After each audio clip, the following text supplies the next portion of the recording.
नमस्कार, मैं रचना शर्मा चढ़ती कला टाइम टीवी देख रहे सभी दर्शकों का स्वागत करती हूं। आप देख रहे हैं हरियाणा न्यूज। समाचारों की शुरुआत से पहले एक नजर आज की मुख्य सुर्खियों पर।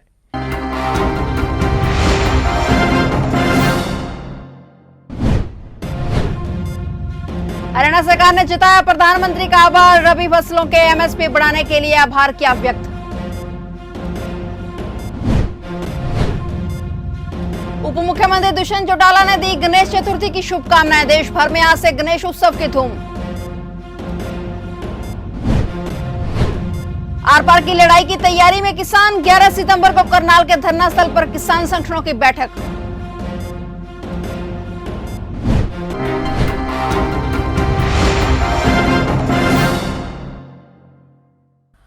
और अब समाचार विस्तार से। हरियाणा के मुख्यमंत्री मनोहर लाल खट्टर ने बुआई मौसम आरंभ होने से पहले 6 रबी फसलों के न्यूनतम समर्थन मूल्य घोषित करने के लिए प्रधानमंत्री नरेंद्र मोदी व केंद्र सरकार का आभार व्यक्त किया। उन्होंने आशा व्यक्त की कि यह निर्णय किसानों की आय दोगुनी करने के लक्ष्य को प्राप्त करने में एक महत्वपूर्ण कदम साबित होगा। साथ ही मुख्यमंत्री मनोहर लाल खट्टर ने कहा है कि हरियाणा भी किसानों की आय दोगुनी करने में अहम भूमिका निभा रहा है। हरियाणा देश का ऐसा पहला राज्य है जहां गन्ने का सर्वाधिक भाव दिया जा रहा है। इस वर्ष भी हरियाणा सरकार ने गन्ने के भाव 12 रुपए प्रति क्विंटल बढ़ाकर इसे 350 रुपए में से 362 रुपए किया है। और सीएम ने कहा है कि यह देश में तो सर्वाधिक है ही, नजदीकी और हाल ही में चुनाव वाले पड़ोसी राज्य पंजाब से भी 2 रुपए ज्यादा है। मुख्यमंत्री ने कहा है कि रबी की इन 6 फसलों में न्यूनतम समर्थन मूल्य में 40 से 400 रुपए तक की बढ़ोतरी की गई है। यहाँ तक कि कई फसलों में तो 100% तक की भी बढ़ोतरी हुई है। उन्होंने कहा कि अगले वर्ष भी इसी तरह न्यूनतम समर्थन मूल्य में वृद्धि की जाती रहेगी तो निश्चित रूप से किसानों की आय प्रधानमंत्री के लक्ष्य के अनुरूप वर्ष 2022 तक दोगुनी होगी। उल्लेखनीय है कि पिछले 4 वर्षों से केंद्र सरकार बुआई मौसम से पहले रबी फसलों के न्यूनतम समर्थन मूल्य घोषित करती आ रही है। इससे किसान अपना मन बना लेता है कि उसे किस फसल की बुआई करने से अधिक मुनाफा हो सकता है। देश भर में आज से गणेश उत्सव की धूम शुरू हो गई है। कोरोना पाबंदियों के बीच आज से देश भर में गणेशोत्सव शुरू हो गया है। ऐसे में प्रधानमंत्री नरेंद्र मोदी, राष्ट्रपति रामनाथ कोविंद सहित तमाम नेताओं ने इस खास अवसर पर देशवासियों को शुभकामनाएं दी हैं। वहीं इस पावन अवसर पर हरियाणा के उप मुख्यमंत्री दुष्यंत चौटाला ने भी गणेश चतुर्थी के पावन अवसर पर लोगों को बधाई और शुभकामनाएं दी हैं। उन्होंने यहां संदेश जारी कर कहा है कि गणेश चतुर्थी का यह पावन अवसर हर किसी के जीवन में सुख, शांति, सौभाग्य और आरोग्य लेकर आए। डिप्टी सीएम दुष्यंत चौटाला ने कहा कि ज्ञान, समृद्धि, अच्छे भविष्य के प्रतीक भगवान श्री गणेश के जन्म के उपलक्ष्य में मनाए जाने वाले इस त्योहार में भरपूर उत्साह व उल्लास देखने को मिलता है। उन्होंने लोगों से आह्वान किया है कि आइए इस साल गणेश चतुर्थी के अवसर पर सब मिलकर विघ्नहर्ता भगवान श्री गणेश से प्रार्थना करें कि कोविड-19 महामारी के खिलाफ किए जा रहे हमारे प्रयासों को सफल बनाएं और हम सभी को सुख शांति प्रदान करें। उन्होंने लोगों को कोविड के दिशा निर्देशों का पालन करते हुए उत्साह और सद्भाव के वातावरण में इस त्योहार को मनाने की अपील की है। किसान मोर्चा और हरियाणा के किसान संगठन करनाल के मिनी सचिवालय के बाहर जारी धरने को ज्यादा लंबा खींचने के मूड में नहीं है। किसान सरकार के खिलाफ आर पार की लड़ाई की तैयारी कर रहे हैं। हरियाणा के किसान नेता जगदीप सिंह औलख ने कहा है कि कल यानी 11 सितंबर को संयुक्त किसान मोर्चा और हरियाणा के किसान संगठनों की एक बैठक करनाल के धरना स्थल पर होगी। इस बैठक में आर पार की लड़ाई का ऐलान कर दिया जाएगा। औलख ने कहा है कि किसान संगठन पहले ही हरियाणा सरकार को वक्त दे चुके हैं, लेकिन सरकार उनकी मांगें नहीं मान रही है। इसी के चलते 11 तारीख यानी कल कुछ ऐसा बड़ा ऐलान किया जाएगा कि खट्टर सरकार को हर हाल में झुकना होगा। किसान संगठनों ने कहा है कि अब सरकार से बातचीत भी तब होगी जब 28 अगस्त को करनाल के बस्तार टोल प्लाजा पर किसानों पर लाठीचार्ज और सिर फोड़ने की बात करने वाले वायरल वीडियो में दिखाई दे रहे एसडीएम के खिलाफ मुकदमा दर्ज करके हरियाणा सरकार किसान नेताओं को जानकारी देगी और तभी आगे की बातचीत शुरू की जाएगी। सरकार द्वारा चौथी, 5वीं और उससे ऊपर की कक्षाओं के लिए स्कूल खोलने के बाद अब यह देखने में आ रहा है कि सरकारी व निजी स्कूलों में कोविड-19 की अच्छी खासी पालना की जा रही है। हालांकि कुछ सरकारी और प्राइवेट स्कूल ऐसे भी हैं जो सख्ती से पालन नहीं कर रहे हैं, लेकिन शिक्षा विभाग के अधिकारी कहते हैं कि नियमों की अवमानना करने वाले स्कूल संचालकों के खिलाफ सख्ती से कार्रवाई की जाएगी।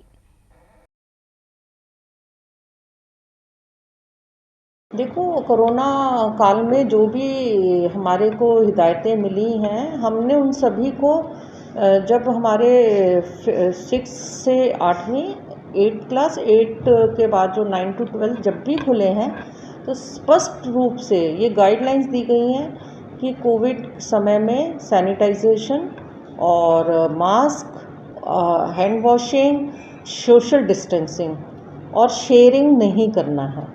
शेयरिंग नहीं करना है। बाकी जो फर्स्ट फ्लोर है उनको बिल्कुल एकदम छोटे से छोटे लेवल पर उसका प्रयोग करना है। अब स्कूल में जब बच्चे आते हैं तो उनके गेट पे उनका टेम्परेचर भी लिया जा रहा है, उनको सोशल डिस्टेंसिंग और मास्क और सैनिटाइज़र सब दिया जा रहा है। स्कूल के जो मुख्याध्यापक हैं या हमारे प्रधानाचार्य हैं, स्कूल हेड है, वो भी उनको बोला है कि टीम बनाकर इस पे पूर्ण कार्य करें। रोज़ की रोज़ हमारे पास डाटा भी आ रहा है कि यदि स्कूल में इतने बच्चे आ रहे हैं तो इतने बच्चों का टेम्परेचर आ रहा है। तेज गति से आ रहे 32 टायर वाले कैंटर ने बल्लभगढ़ के नेशनल हाईवे पर गुडियर चौक पर स्थित एक पुलिस बूथ को टक्कर मार दी। इस टक्कर से बूथ पूरी तरह से तहस नहस हो गया। इस हादसे में 3 पुलिस जवान घायल हो गए। इनमें से एक पुलिसकर्मी को अस्पताल में भर्ती करवाया गया और बाकी 2 को उपचार के बाद घर भेज दिया गया। घटना के बाद कैंटर चालक मौके से फरार हो गया। घटना में ज्यादा गंभीर होमगार्ड के जवान दर्शन की बाइक भी पूरी तरह से क्षतिग्रस्त हो गई। दरअसल दिल्ली की तरफ से आ रहा यह कैंटर जब सेक्टर 6 स्थित इंडस्ट्रियल एरिया में जाने के लिए जैसे ही गुडियर कंपनी के सामने मुड़ा तो तेज गति होने के कारण ट्रक का संतुलन बिगड़ गया और उसने वहां बने पुलिस बूथ को पूरी तरह से तोड़कर क्षतिग्रस्त कर दिया। फिलहाल पुलिस ने आरोपी चालक के खिलाफ मामला दर्ज कर कार्रवाई शुरू कर दी है। करनाल के सचिवालय के सामने किसानों का धरना लगातार जारी है। प्रशासन के साथ बातचीत रद्द होने के बाद से किसान सचिवालय के गेट के सामने ही डटे हुए हैं। मिनी सिंगू बॉर्डर कहे जाने वाले करनाल के सचिवालय धरने में हर रोज बड़ी संख्या में महिलाएं और युवा भी हिस्सा लेने पहुंच रहे हैं। एक और जहां कुछ वक्ता अपनी बातों को भाषण के माध्यम से कह रहे हैं तो वहीं कुछ युवा गीत गाकर सरकार के खिलाफ अपनी आवाज बुलंद कर रहे हैं। हरियाणा के कैथल जिले से पहुंचे युवा अमरजीत सिंह भी अपने लिखे हुए गीतों के माध्यम से कृषि कानूनों का विरोध कर रहे हैं। उनका कहना है कि गीतों के माध्यम से अपनी बात को ज्यादा सरल और स्पष्ट तरीके से लोगों तक पहुंचाया जा सकता है। कादे कीते पास बिलने करू किसान नू ए तां किलने, करू किसान नू ए तां किलने, MSP ਚੱਕਿਆ ਤਾਂ ਫਿਰ ਕਦੇ ਤੁਹਾਨੂੰ ਵੋਟ ਨਾ ਪਾਵਾਂਗੇ, ਮੰਨੀ ਜੇ ਨਾ ਗੱਲ ਤੇ ਅਸੀਂ ਧਰਨੇ ਤੇ ਧਰਨੇ ਲਾਵਾਂਗੇ, ਮੰਨੀ ਜੇ ਨਾ ਗੱਲ ਓਏ ਅਸੀਂ ਧਰਨੇ ਤੇ ਧਰਨੇ ਲਾਵਾਂਗੇ। यमुनानगर जिले के युवा लगातार क्रिकेट टूर्नामेंट में ट्रॉफी जीतकर जिले का नाम रोशन कर रहे हैं। ऐसे युवाओं को और अधिक प्रोत्साहित करने के लिए सरपंच मोनू गंदापुरा ने सहयोग राशि देकर आगे बढ़ने के लिए शुभकामनाएं दी। सरपंच ने ट्रॉफी जीतने वाले युवा खिलाड़ियों को 21,000 और 11,000 रुपए नकदी इनाम देकर सम्मानित किया। सरपंच ने कहा है कि जिले के युवा इसी प्रकार खेलों में अच्छा प्रदर्शन करते हुए अपने जिले, प्रदेश और देश का नाम रोशन करें। इसी के साथ उन्होंने युवाओं से नशे से दूर रहने की अपील की।